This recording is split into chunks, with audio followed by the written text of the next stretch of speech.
We are in the beautiful Sweden, in the Bilkyrkogĺrden Kyrkö Mosse junkyard. I will be using some of my favorite Nikkor micro lenses to capture the beauty of the rust.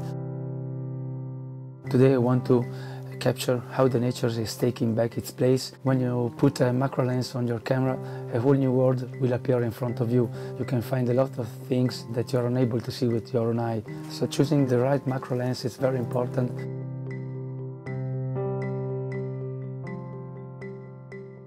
I'm using the 105 micro lens because it's the longest one, and I want to isolate this chain, and this is the best lens to do this. The 105 f2.8 macro lens is the most advanced lens Nikon ever built for macrophotography.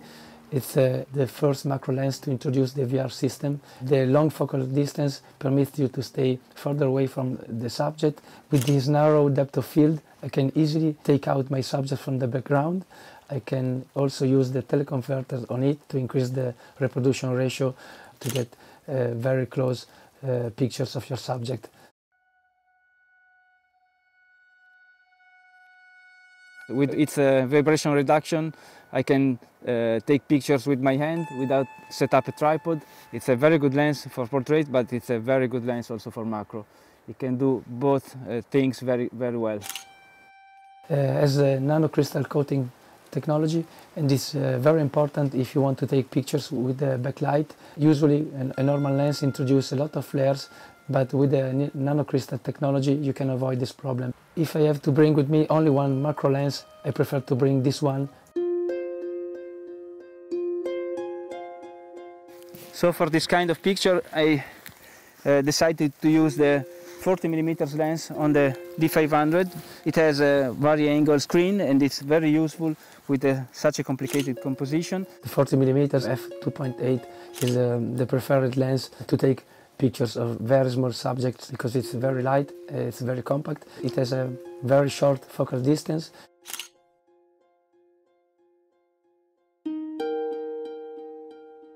Now I'm trying to take a droplet image.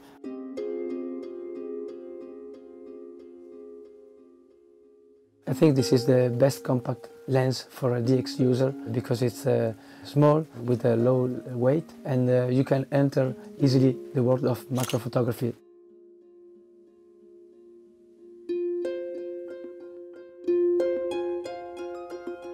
Now I'm using the D500 with the 85mm Nikkor micro lens. It's a 3.5 aperture, and it's an extreme sharp lens. It has an ED treatment, extra low dispersion glass, so you can capture an extreme detailed texture.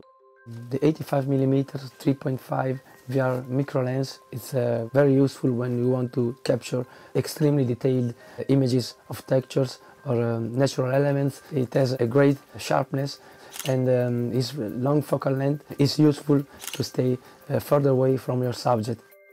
If I close too much the aperture value, I introduce diffraction and I lost the quality of the lens. This is an extreme sharp lens and I don't want to lose any detail in my images.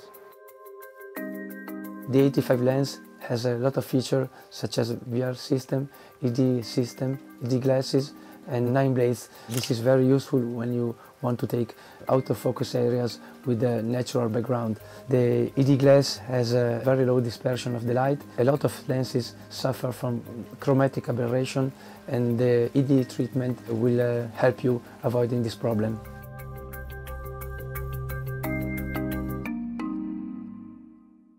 Now I'm using the 60mm lens because I want to take a focus stacking sequence. So this is the lightest full frame lens. From the nearest part of the subject to the farther part, I have to take several shots with the same settings of timings, aperture and ISO. The 60mm f2.8 macro lens is a full frame lens, so it's one of my favorite lenses when I use the D810. It has a great depth of field and can capture all the detail that the 36 megapixel sensor of the D810 can reach. Now I'm trying to reach the 1:1 reproduction ratio, and the lens tells me that I have to stay 185 millimeters from the subject. This is my favorite lens when I have to take focus stacking. It's lightweight, so a lightweight lens, it's better if you want to avoid any vibration during the sequence of a focus stacking. A normal lens in close-up pictures introduce a lot of distortion, but the 60mm has a CRC correction system with a close range correction. When you take a 1:1 reproduction ratio, your subject is not distorted. It's also very useful when you have to put a flash in front of your camera. I prefer to use this lens because it's really compact, and if I have to move in a closed space, it's easy to handheld the camera. A lot of people think that a macro lens can do only macro, but macro lenses are very useful because you can take almost every kind of picture.